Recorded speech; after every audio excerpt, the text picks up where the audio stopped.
ജയചന്ദ്രനിലേക്ക് ഞാൻ പോവുകയാണ്. ശ്രീ എം ജയചന്ദ്രൻ, മന്ത്രി മുഹമ്മദ് റിയാസിന്റെ പേര് പറഞ്ഞുകൊണ്ട് മന്ത്രി മുഹമ്മദ് റിയാസിനൊപ്പം എപ്പോഴും നടക്കുന്ന യുവജന നേതാവാണ്. അപ്പോൾ മന്ത്രിയുടെ പേര് പറഞ്ഞുകൊണ്ടാണ് ഇയാൾ തട്ടിപ്പ് നടത്തിയിരിക്കുന്നത്. പാർട്ടിക്ക് തെളിവ് സഹിതം മുഴുവൻ വിവരങ്ങളും ഈ തട്ടിപ്പിനിരയായ അയാൾ നൽകിയിട്ടുണ്ട്. അപ്പോൾ മന്ത്രി ഇക്കാര്യത്തിൽ ഒരു വ്യക്തത വരുത്തേണ്ടതല്ലേ? അറിയില്ല എന്ന മറുപടിയാണോ ജനങ്ങളോട് പറയേണ്ടത്?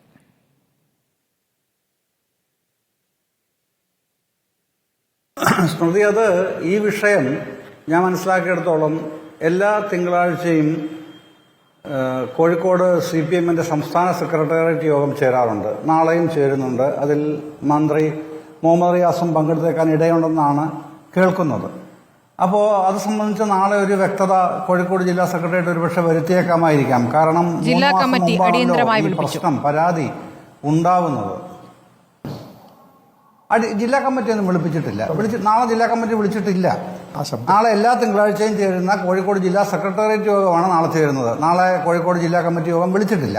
അപ്പൊ വിഷയത്തിനൊരു അടിയന്തര സ്വഭാവമില്ല എന്നാണോ മനസ്സിലാക്കേണ്ടത്? സാധാരണ ചേരുന്ന കമ്മിറ്റിയിൽ ഒരു ആലോചന നടക്കും എന്നാണോ മനസ്സിലാക്കേണ്ടത്? അല്ല, സാധാരണ ചേരുന്ന എല്ലാ തിങ്കളാഴ്ചയും ചേരുന്ന ജില്ലാ സെക്രട്ടേറിയറ്റ് യോഗത്തിൽ നാളെ സംസ്ഥാന സെക്രട്ടേറിയറ്റ് അംഗവും മന്ത്രിയുമായ റിയാസ് തന്നെയാണ് പങ്കെടുക്കുന്നത്.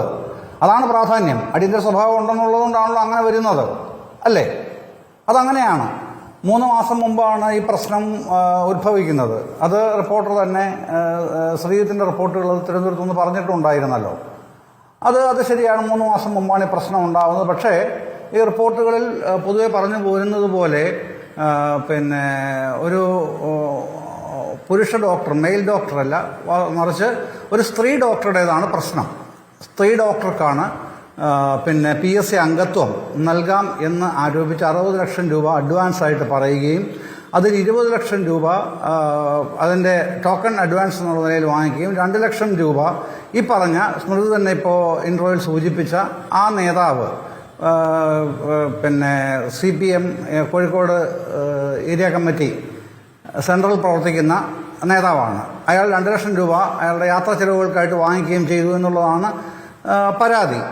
അപ്പോൾ കോഴിക്കോട് തന്നെയുള്ള, ടൗണിൽ തന്നെയുള്ള ഒരു അപ്പർ മിഡിൽ ക്ലാസ് ഫാമിലിയിലെ ഒരു ബിസിനസ് മാൻ്റെ ഭാര്യയാണ് ഈ ഡോക്ടർ, യുവ ഡോക്ടർ. അവരാണ് ഇത്രയും പണം കൊടുത്തതായി ശബ്ദസന്ദേശം ഉൾപ്പെടെ സംസ്ഥാന സെക്രട്ടറിക്കും പരാതി നൽകിയിട്ടുണ്ട്.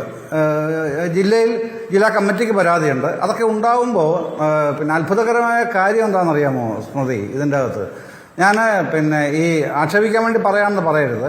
ഇവരൊക്കെ വിദ്യാഭ്യാസമുള്ള ആൾക്കാരാണ്, പാർട്ടി കുടുംബമാണ്. പക്ഷേ ഈ CPIM-ന് ഒരു കോട്ടയുണ്ടോ? 20 PSC മെമ്പർമാരിൽ 10 പേര് സർവീസ് സെക്ടറിൽ നിന്നും 10 പേര് പബ്ലിക്കിൽ നിന്നുമാണല്ലോ വരുന്നത്. അതിൽ ഈ പബ്ലിക്കിൽപ്പെട്ട ഇവർക്ക് ജോലിയില്ല. ഈ ഡോക്ടർക്ക്, വനിതാ ഡോക്ടർക്ക് ജോലിയില്ല. അപ്പോൾ അവരെ സ്വാഭാവികമായിട്ടും അങ്ങനെ CPM-ന് താല്പര്യം ഉണ്ടെങ്കിൽ ചെയ്യാവുന്നതാണ്. ഒഴിവുണ്ടെങ്കിൽ, CPM-ന്റെ കോട്ടയിൽ ഒഴിവുണ്ടെങ്കിൽ. അങ്ങനെ ഒഴിവില്ല. 2 വർഷം മുമ്പാണ് CPM-ന്റെ ഒഴിവ് നികത്തപ്പെട്ടത്. തിരുവനന്തപുരത്ത് ഡോക്ടർ ജോസും മറ്റൊന്ന് ഡോക്ടർ ജോസ് ഡിക്രൂസും മറ്റൊന്ന് അഡ്വക്കേറ്റ് ജോസും, രണ്ടുപേരും തിരുവനന്തപുരംകാരാണ്. മറ്റൊന്ന് ഒഴിവ് വന്നത് കേരള കോൺഗ്രസ് മാണി വിഭാഗത്തിൻ്റെയാണ്, ബോണി കുര്യാക്കോസ്. ഒഴിവ് വന്നപ്പോൾ ഇപ്പോൾ ബോസ് അഗസ്റ്റിൻ അഡ്വക്കേറ്റ്, അത് മറ്റന്നാൾ ചുമതലയേൽക്കുകയാണ് പുതിയ PSC അംഗമായിട്ട്. CPM-ന് ഈ ഭാഗത്തെങ്ങും ഒഴിവില്ല. ഇവരെ പോലുള്ള ആൾക്കാർ ആരെങ്കിലും പറഞ്ഞു കേട്ടാൽ ഉടനെ, ഇപ്പോൾ സന്തത സഹചാര്യം താങ്കൾ പറഞ്ഞല്ലോ, അങ്ങനെയല്ല. ഇവർ കോട്ടുളിയിൽ തന്നെയാണ് ഇയാളുടെയും വീട്. അത് ശരിയാണ്, വസ്തുതയാണ്, സത്യമാണ്. അറിയാമല്ലോ, റിയാസിൻ്റെയും വീട് അവിടെ തന്നെയാണ്, ആ പഞ്ചായത്തിൽ തന്നെയാണ്. അപ്പം അവിടുന്നുള്ള 2 ലോക്കൽ കമ്മിറ്റികൾ തന്നെയാണ് ഈ പരാതിയായിട്ട് 3 മാസം മുമ്പ് ജില്ലാ കമ്മിറ്റിയെ സമീപിക്കുന്നത്. ഇങ്ങനെ പ്രശ്നം ഉണ്ടായിട്ടുണ്ട്, ഇയാളുടെ റിയാസിൻ്റെ പേര് പറഞ്ഞ് ഇയാൾ ഇങ്ങനെ ചെയ്തിട്ടുണ്ട് എന്നൊരു തർക്കവുമായിട്ട് ഇറങ്ങുന്നത് അവർ തന്നെയാണ്. ഈ പറഞ്ഞ ലോക്കൽ കമ്മിറ്റികൾ തന്നെയാണ്. പക്ഷേ ഞാൻ പറയുന്നത്, അത്ഭുതപ്പെടുന്നത്, ഇവരാരും ഈ പറഞ്ഞ പൈസ കൊടുത്ത 22 ലക്ഷം കൊടുത്ത ആൾക്കാരും വിദ്യാഭ്യാസം ഇല്ലാത്തവരല്ല, സാമൂഹ്യ ബന്ധങ്ങളില്ലാത്തവരല്ല. ഈ കൊടുത്തവരുടെ മണ്ടത്തരവും കൊടുത്തവരുടെ ദുരുദ്ദേശവും അവിടെ നിൽക്കട്ടെ.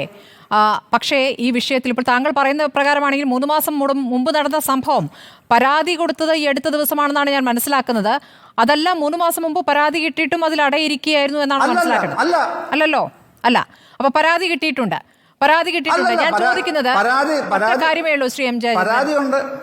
ഇത് പല വിഷയങ്ങളിലായി CPM-നെതിരെ വരുന്ന ആരോപണങ്ങളിൽ നേരിട്ട് ജനങ്ങളോട് മറുപടി പറയേണ്ടതില്ല. അത് ഞങ്ങൾ പാർട്ടിയിൽ അത് പരിഹരിച്ചുകൊള്ളാം, പാർട്ടി അതിന്മേൽ നടപടിയെടുത്തോളും, അപ്പോൾ അറിഞ്ഞാൽ മതി എന്ന ഒരു രീതി പൊതുവെ എല്ലാ വിഷയങ്ങൾക്കുമുണ്ട്. ഇത് മന്ത്രിയെ കൂടി പ്രതിക്കൂട്ടിലാക്കുന്ന വിഷയമാണ്. മന്ത്രി അത് പുറത്ത് ജനങ്ങളോട് പറയണത്, ജനങ്ങൾക്ക് അത് അറിയേണ്ടതുണ്ടല്ലോ. അത് അദ്ദേഹത്തിന് അറിയില്ല എന്ന പ്രതികരണം അത് എത്രത്തോളം സുതാര്യമായ രീതിയാണെന്ന സംശയം അവിടെ നിൽക്കുകയാണ്.